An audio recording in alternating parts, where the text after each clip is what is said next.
الحمد لله رب العالمين والعاقبة للمتقين والصلاة والسلام على أشرف الأنبياء والمرسلين وعلى آله وأصحابه أجمعين أما بعد. أيها الطلبة الأعزاء، نحن بينا لكم في المحاضرة السابقة طبقات الفقهاء، وقلنا أن الفقهاء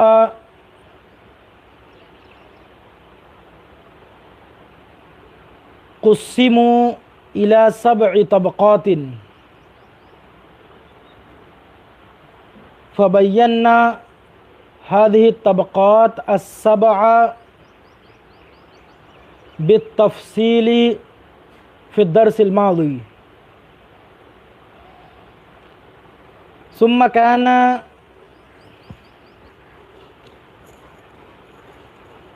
نريد أن نبين لكم طريقة تدوين الفقه الحنفي، يعني كيف دون الفقه الحنفي وماذا كان طريقه، أي ماذا كان طريق هذا التدوين.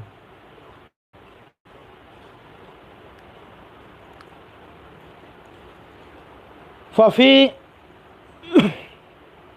هذه المذاهب الفقهية الموجودة دونت على رأي شخص واحد، ولكن الفقه الحنفي ليس هو مدونا على رأي شخص واحد،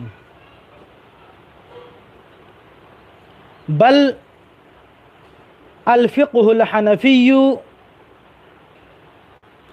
هو مبني على آراء جماعة من الفقهاء الكبار،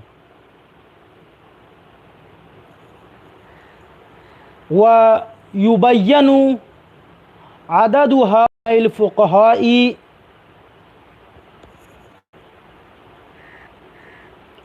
40 فقيها، فإن الفقه الحنفي مبني على آراء 40 فقيها. فكان هناك الإمام أبو حنيفة رحمه الله تعالى لما أراد تدوين الفقه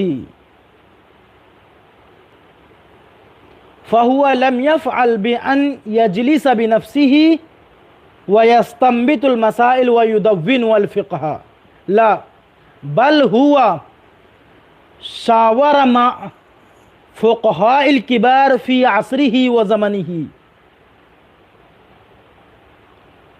ثم شكل لجنة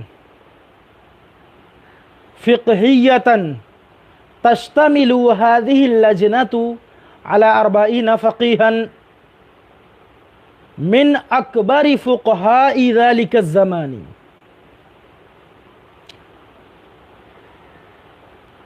وكان يسمى مجلس هذه اللجنة مجلس الشورى.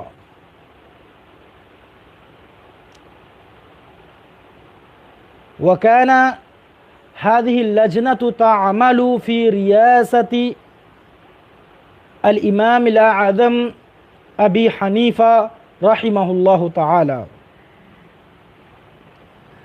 یعنی حاصل اس کا یہ ہے کہ فقہ حنفی کے تدوین کا طریقہ کار کیا رہا ہے.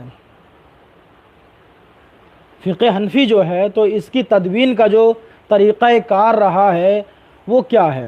تو فقہ حنفی کی تدوین کا طریقہ کار دوسرے مذاہب کی تدوین کے برخلاف ہے. تمام ائمہ کے فقہی ذخیروں میں سے صرف ایک فقہ حنفی کو یہ امتیاز حاصل رہا ہے کہ وہ کسی شخصی رائے پر مشتمل نہیں، کسی شخصی رائے پر مبنی نہیں ہے، بلکہ امام اعظم نے ایک مجلس شورا تیار کی تھی، ایک پورا بورڈ قائم کیا تھا، مجلس، ایک پوری تنظیم قائم کی تھی، فقہی تنظیم، ایک پورا گروپ تھا ان کا، اور یہ گروپ جو ہے 40 علماء پر مشتمل تھا۔ 40 فقہاء کرام اس مجلس کے اندر شامل تھے۔ 40 علماء کرام یہ وہ فقہاء کرام تھے جو اپنے زمانے کے سب سے مشہور اور معروف اور سب سے بڑے افقہ کہلائے جاتے تھے۔ ان سب کو جمع کیا امام اعظم ابو حنیفہ نے، اور یہ سب کے سب امام اعظم کی سرپرستی میں رہتے تھے۔ اس کے بعد میں تحقیقی کام شروع ہوتا، اور پھر مسلک حنفی جو ہے، حنفی مذہب جو ہے، اس کی تدوین عمل میں آتی ہے۔ تو طریقہ کار یہ رہتا تھا کہ امام اعظم ابو حنیفہ رحمہ اللہ تعالی ایک مسئلے کو ان تمام فقہا کی بارگاہ میں پیش کیا کرتے تھے، اور ان سے کہتے کہ اس میں جد و جہد کر کے، کوشش کر کے اس مسئلے کا حکم تلاش کر کے لاؤ، فقہی دلائل کی روشنی میں حکم تلاش کر کے لے کے آؤ۔ اب یہ فقہاء کرام جو ہے بحث و مباحثہ کرتے، اور کئی روز ایسے گزر جاتے کہ اس مسئلے کے حکم کو تلاش کرنے میں، اس کے بعد میں یہ حکم جب سب اپنے طور پر اس مسئلے کا حکم تلاش کر کے لے آتے، تو اس کے بعد میں ایک پھر مجلس قائم ہوتی اور میٹنگ ہوتی، اس میں بحث و مباحثہ ہوتا، یہ آج کل کی شکل میں جس کو سیمینار کہہ سکتے ہیں۔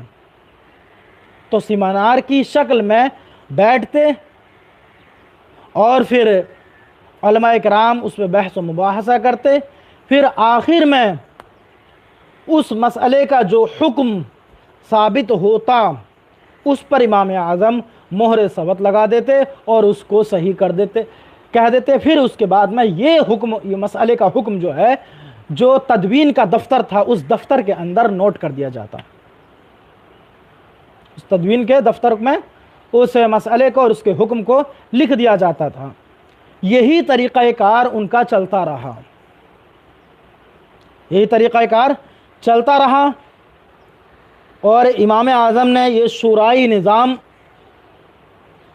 قائم کیا تھا۔ اسی شورائی نظام کے تحت میں یہ سلسلہ چلتا رہا یہاں تک کہ بہت سے مسائل جمع ہو گئے، بہت سے مسائل جمع ہو گئے تھے۔ اور یہ کام کب سے شروع ہوا؟ اس کام کی جو ابتدا ہوئی 121 ہجری سے لے کر کے 121 ہجری سے لے کر کے یہ کام شروع ہوا تھا، اور 150 ہجری تک یہ کام چلا، یعنی کم و بیش 30 سال تک یہ کام چلتا رہا، تدوین کا کام چلتا رہا، ٹھیک ہے۔ اور بہت سے مسائل اس میں جمع ہوئے۔ یہ مجلس شورا جن فقہائے عظام پر مشتمل تھی، ان فقہائے کرام میں مشہور اور معروف کچھ فقہاء کرام یہ تھے کہ امام اعظم تو اس مجلس کے سردار تھے، ان کی ریاست ہی میں یہ مجلس چلتی تھی، لیکن ان کے علاوہ جو تھے قاضی القضات ابو یوسف، امام محمد، قاسم ابن معین، اور داؤد طائی، یحییٰ بن ابی زائدہ، عبداللہ بن مبارک یعنی ابن مبارک کے نام سے جو مشہور ہیں، ابن المبارک کے نام سے جو مشہور ہے، اور اسی طریقے سے حفص بن غیاث وغیرہ وغیرہ، یہ ممتاز فقہاء کرام اس مجلس کے اندر موجود تھے۔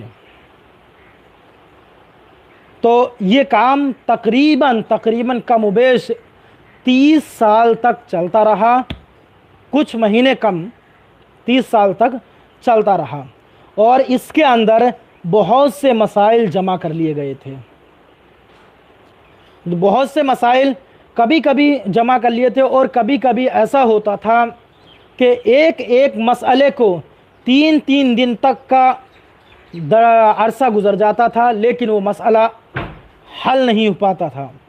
یعنی اس میں بحث و مباحثے میں ایسا نہیں کہ بس ایک تھوڑی دیر بیٹھے اور اس مسئلہ کا حکم تلاش کیا اور بس اور نوٹ میں لکھ دیا، ختم، ایسا نہیں، بلکہ مکمل امانت داری کے ساتھ اور للہیت اور خوف الہی کے ساتھ مکمل طور سے امانت داری دکھائی جاتی، اور ایسا ہوتا کہ کہیں ایسا نہ ہو کہ مسئلہ کا حکم صحیح طور پر ہم سے نہ نکل سکے۔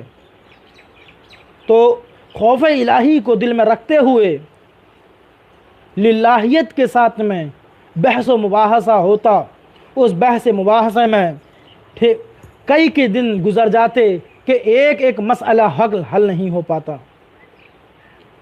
پھر جا کر کے آخر میں مہر تصدیق لگتی تھی، اور امام صاحب نے جو اپنی تنظیم بنائی تھی، ایسا بھی نہیں تھا اس میں کہ امام صاحب نے مطلب اپنے اس میں ان کے تلامذہ بھی تھے، ان پر دباؤ ڈال دیا ہو کہ نہیں جو میں کہہ دوں بس وہی ہوگا، اس کے علاوہ کچھ نہیں، اور میری جو رائے ہوگی وہی سب رائے لے کر کے آنا تم بھی نہیں، بلکہ ان کو مکمل حق تھا تحقیق کا۔ امام صاحب نے اپنے تمام تلامذہ کو ایسے دستوری کمیٹی، جو یہ نظام یہ کمیٹی شورائی کمیٹی تھی، تو اس کے اندر تمام مکمل طور سے اپنی تحقیق پیش کرنے کی اجازت دی تھی، مکمل اجازت تھی، اور یہ مجبور نہیں کیا گیا تھا کہ جو امام صاحب کی رائے ہوگی اسی رائے کو قبول کرنا ہے، اس کے علاوہ کوئی اور رائے پیش نہیں کرنی ہے، نہیں، بلکہ ہر شاگرد کو، بلکہ ہر مجلس کے ہر فرد کو یہ مکمل اختیار تھا کہ وہ اپنی مکمل تحقیق کے ساتھ میں حاضر ہو اور اپنی مکمل تحقیق کو رکھے۔ کبھی بھی مجبور نہیں کیا گیا، بلکہ ہر ممکن کو اظہار رائے کی پوری آزادی حاصل کی، ہر ممبر کو مکمل طور سے ہر ممکن طور پہ جو اجازت دی جا سکتی مکمل اجازت دی گئی، اور ہر ممبر نے اپنے رائے کا اظہار کیا، اور ہر ایک کو بیان کردہ صورت اور شکل کے متعلق جرح و تعدیل کا بھی مکمل حق حاصل ہوتا تھا کہ وہ جو مسئلہ پیش کیا جا رہا ہے تو اس میں دوسرے فقہاء کرام مکمل طور سے وہ جرح و تعدیل کرتے، اپنی رائے نقد کرتے کہ یہ اس مسئلے کا حکم یہ بیان کیا گیا ہے، اس میں یہ ہونا چاہیے، اس کی دلیل یہ مضبوط ہے، یہ اقویٰ ہے، یا یہ ہے صحیح ہے۔ مکمل طور سے ہر ایک فرد کو مکمل اجازت ہوتی تھی۔ یہی سبب ہے کہ فقہ حنفی جو ہے ایک شورائی فقہ ہے۔ شورا یعنی مجلس، یہ مشاورتی، آپس میں مشاورت کر کے مشورہ کر کے تب جا کر کے جو تیار ہوا، بحث و مباحثے کے بعد جس پر سب کی رائے بیٹھی وہ حکم لگتا تھا۔ پھر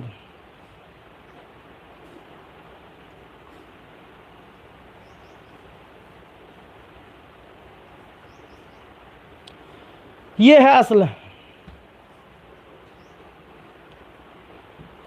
تو ان کا امام اعظم کے اس مجلس کا جو طریقہ کار تھا وہ یہ طریقہ کار تھا۔ ایک اسی کے متعلق ایک واقعہ پیش کیا جاتا ہے، یعنی میں نے جو ابھی بات کہی کہ مکمل طور سے اس مجلس کے ہر ممبر اور ہر فرد کو مکمل اپنی اظہار رائے کی اجازت تھی، اور ہر پیش کردہ مسئلے پر ہر ایک شخص کو مکمل جرح و تعدیل کی بھی اجازت تھی۔ تو ایک مرتبہ کا ایک واقعہ ہے کہ ایک نوجوان تھا،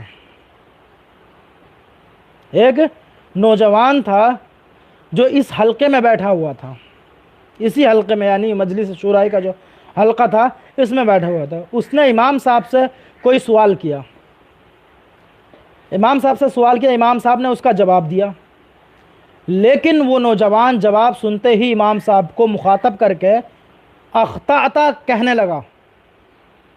وہ کہنے جا رہا تھا کیا؟ اخطأت، یعنی جواب میں آپ نے غلطی کی۔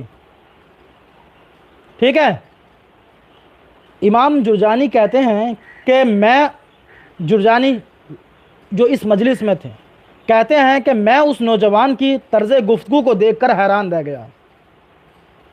اس شخص نے امام صاحب سے سوال کیا کہ اس کا حکم کیا ہوگا اس مسئلے کا، امام صاحب نے اس کا جواب دیا، لیکن جواب جیسے ہی سنا اس شخص نے جو ہے فوراً کہنا شروع کیا اخطأت، آپ نے غلطی کی ہے۔ تو امام جرجانی جو تھے وہ بولے کہ میں اس نوجوان کے طرز گفتگو کو دیکھ کر کے، کہ مطلب اس طریقے سے اس نے طرز اپنائی ہے کہ اس طرز گفتگو کو دیکھ کر کے جو ہے مطلب حیران رہ گیا۔ میں نے شرکائے مجلس سے خطاب کرتے ہوئے کہا کہ بڑے تعجب کی بات ہے کہ تم لوگ اپنے شیخ کا احترام نہیں کرتے، تم لوگ اپنے شیخ کا احترام نہیں کرتے۔ اتنا سننا تھا کہ امام اعظم ابو حنیفہ بول پڑے اور کہنے لگے، کیا کہا؟ دعہم فانی قد دعوتہم ذالک من نفسی،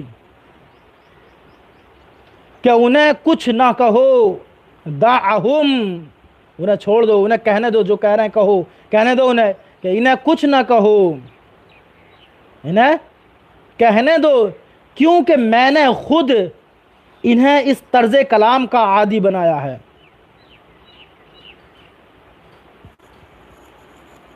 دعہم فانی قد عودتہم ذالک من نفسی، کہ انہیں کہنے دو کہ میں نے خود ان کو اس طرز کلام کا عادی بنایا۔ کیوں؟ کیونکہ ان کے اندر اگر یہ استاد ہونے کا یہ سوچ کے بیٹھ جاتے کہ یہ ہمارے استاد ہیں، تو استاد کا جو خوف طاری رہتا ہے، اور یہاں پہ مسئلہ کچھ اور چل رہا ہے، اظہار رائے کا اگر اختیار نہ دیا جاتا اور اس طریقے سے اپنے استاد کے خوف میں اگر بیٹھے رہتے تو کبھی بھی یہ حق گوئی ان کے لیے یعنی مشکل ہو جاتی، اور جو استاد کہتے بس ہاں ہاں صحیح ہے تو ہاں ہاں، غلط ہے تو ہاں ہاں، یہ کہنے پر یہ مجبور سے ہونے لگتے۔ اسی لیے امام اعظم نے مکمل طور سے ان کو اس چیز کا عادی بنایا کہ یہاں پر جو بیٹھے ہیں تو یہ نہ سوچ کر کے یہ میرے سامنے میرے استاد بیٹھے ہوئے ہیں، یہ سوچ کر کے نہیں، بلکہ ایک یہ سمجھ کر کے یہ کہ انہی میں کہ یہ ایک فرد ہیں، اور یہ آپس میں جو بحث و مباحثہ ہے، یہاں استاد و شاگردی کا مسئلہ نہیں، یہاں مسئلہ کچھ اور ہے۔ تو اس وجہ سے امام اعظم ابو حنیفہ نے ان سب کو اس چیز کا عادی بنایا تھا۔ کبھی کبھی مہینوں مہینوں لگ جاتے تھے ایک ایک مسئلے کو حل کرنے کے لیے۔ امام صاحب خاموشی کے ساتھ ممبران کی تقاریر سنتے، ان کے دلائل پیش کردہ مسائل سے متعلق ان کے جو وجوہ ترجیحات کو ہوتی ان کو سماعت فرماتے، اور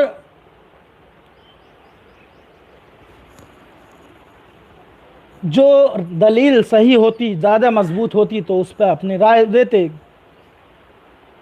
بہرحال امام اعظم ابو حنیفہ کا جو طریقہ کار تھا اور امام اعظم کی جو یہ محنت تھی وہ رنگ لائی، اور طویل مدت جو کہ تقریباً 30 سال کی مدت تھی، اس مدت میں فقہ اسلامی کی تدوین عمل میں آئی۔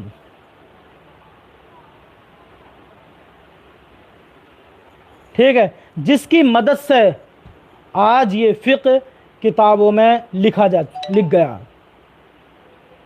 ٹھیک ہے، جس کے یعنی جو فقہ اسی کی وجہ سے جو اس وقت تھا، اسی سبب سے یہ فقہ جو ہے یعنی امام اعظم کا فقہ جو ہے کتابوں میں مدون ہو گیا اور لکھ گیا۔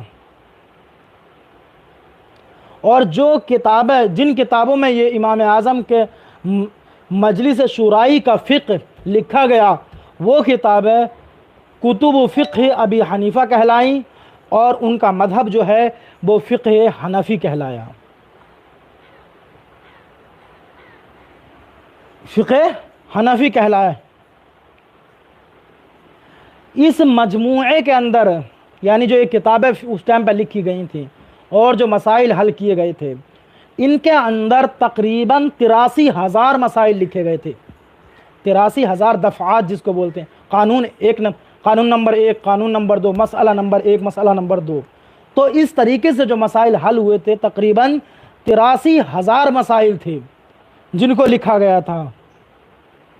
اس کے بعد شب و روز یہ کام مزید چلتا رہا. یہ کام بعد میں رکا نہیں بلکہ یہ کام چلتا ہی رہا، یہاں تک کہ امام اعظم ابو حنیفہ رحمہ اللہ تعالی عنہ کو کوفہ سے بغداد کی جیل میں منتقل کر دیا گیا. کوفہ سے بغداد کی جیل میں منتقل کر دیا گیا. تب بھی تدوین فقہ کا سلسلہ جاری رہا اور 30 سال کی محنت و مشقت کے ساتھ میں اس دستور خانہ میں مسائل کی مجموعی تعداد جو تھی مزید بعد میں جو مجموعی تعداد ہو گئی تھی 50 لاکھ تک پہنچ گئی تھی. پہلے 83,000 پھر ان کو کوفہ سے مطلب وہاں بغداد کی جیل میں منتقل کر دیا گیا. یہ سلسلہ پھر بھی نہیں رکا کہ جب سلسلہ نہیں رکا تو ان تمام مسائل کی جو تعداد ہو گئی تھی 50 لاکھ تقریباً ہو گئی تھی. یہ 50 لاکھ مسائل کی تعداد ہوئی جو انہوں نے اس مجلس شورائی کے ذریعے سے استنباط کیے گئے تھے جن کے احکاموں کو. ٹھیک، تو یہ تھی وہ محنت جو رہتی دنیا تک جس محنت اور مشقت کا نمونہ نہیں مل سکتا ہے. آج دیکھتے ہیں کہ پوری دنیا کے مسلمان 4 فقہائے کرام ہی کی پیروی کرتے ہیں عام طور سے. کچھ ہیں جو راہ راست سے بہک گئے ہیں وہ ایک الگ بات ہے، لیکن جو فقہائے کرام کے اب ان میں بھی سب سے زیادہ جو پوری دنیا کے اندر جو مسلمان سب سے زیادہ جس مذہب کی پیروی کرتے ہیں وہ مذہب حنفی ہی ہے. اس کے بعد میں مذہب شافعی ہے اور پھر مذہب مالکی کے ملتے ہیں اور پھر مذہب حنبلی. تو سب سے نمبر 1 پر جو ہے مطلب پیروی کرنے والوں کی تعداد وہ مذہب حنفی کی ہے. ہندوستان کے اندر جو مسلمان ہیں ان میں بھی کچھ جنوبی علاقوں کو چھوڑ کر کے باقی پورے ہندوستان کے اندر مذہب حنفی کے ہی ماننے والے ہیں. پاکستان کے اندر بھی یہی.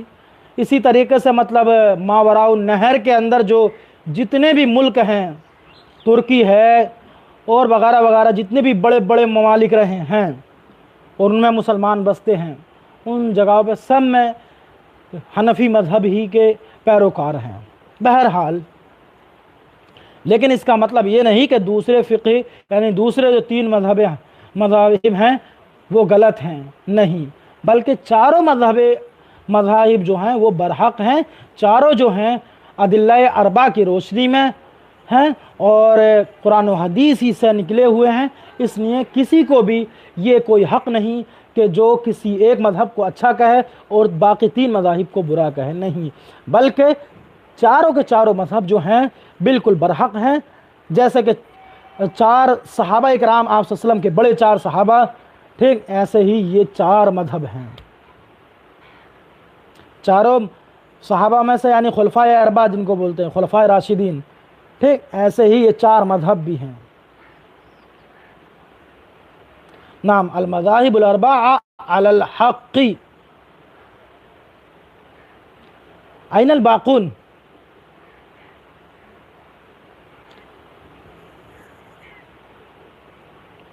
تو اس کے بعد میں مطلب کچھ علماء کرام میں مطلب اختلافات رہیں، اختلافات یعنی نظریاتی اختلافات رہیں چاروں مذاہب کے اندر. تو یہ اختلافات جو ہیں یہ کوئی مطلب غلط چیز نہیں ہے، بلکہ علماء کرام جو ہیں وہ انبیاء کرام کے وارثین ہیں، ٹھیک ہے، انبیاء کرام کے وارثین ہیں، اور اللہ کے حبیب صلی اللہ علیہ وسلم نے کئی احادیث اللہ کے حبیب سے ایسی مروی ہیں کہ اختلاف امتی اور اختلاف علماء امتی رحمت، کہ میری امت کے علماء کرام کا اختلاف جو ہے وہ رحمت ہوگا۔